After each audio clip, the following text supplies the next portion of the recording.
ওষুধ আছে ওষুধ আছে। আমরা করেছি integrated pest management summer vegetable, মানে গ্রীষ্মকালীন ভেজিটেবল যেগুলো আছে সেগুলোর মধ্যে আমরা সুসংহত পদ্ধতিতে কীভাবে পোকামাকড় এবং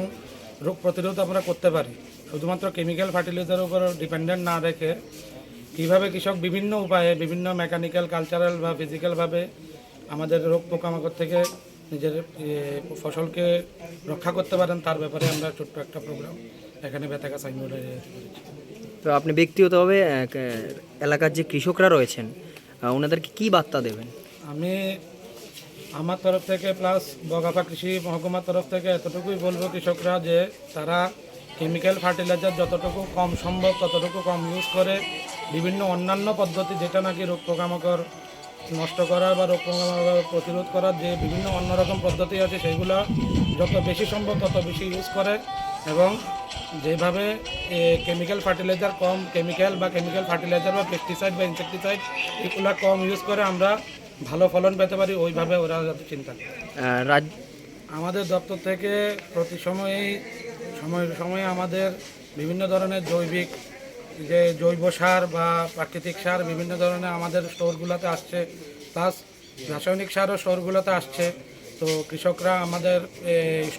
আমাদের যে সারের স্টোরগুলো আছে নিকটবর্তী VLW স্টোর থেকে ওগুলা কালেকশন করতে পারেন, প্লাস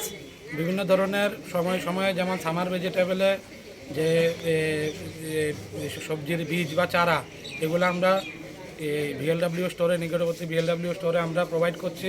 যার থেকে কৃষকরা বিনামূল্যে বা স্বল্প মূল্যে কৃষকরা ওখান থেকে ওগুলা নিয়ে যেতে পারে। প্লাস আমরা উইন্টার সিজনও এবং ধানের ক্ষেত্রেও আমরা বলবো যে ধানের ক্ষেত্রে আমরা প্রতি সিজনে কৃষকদেরকে ন্যূনতম মূল্যে আমরা ধান এবং হাইব্রিড বীজটা ফ্রিতেই দেওয়া হচ্ছে, হাইব্রিড ধানের বীজ, ওগুলা দিয়ে কৃষক নিজের আর্থিক উন্নতি করতে পারে। সারের ঘাটতি বলতে ব্যাপার হচ্ছে সরকারের তরফ থেকে এটা বলা হচ্ছে যে কৃষকদের যত সারের যে আমাদের কেমিক্যাল সারটা ওটার ইউজ যত সম্ভব কৃষকদের কমানোর জন্য,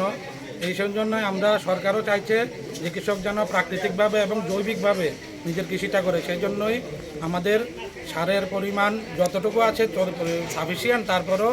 আগের থেকে কিছুটা হয়তো বা কমছে।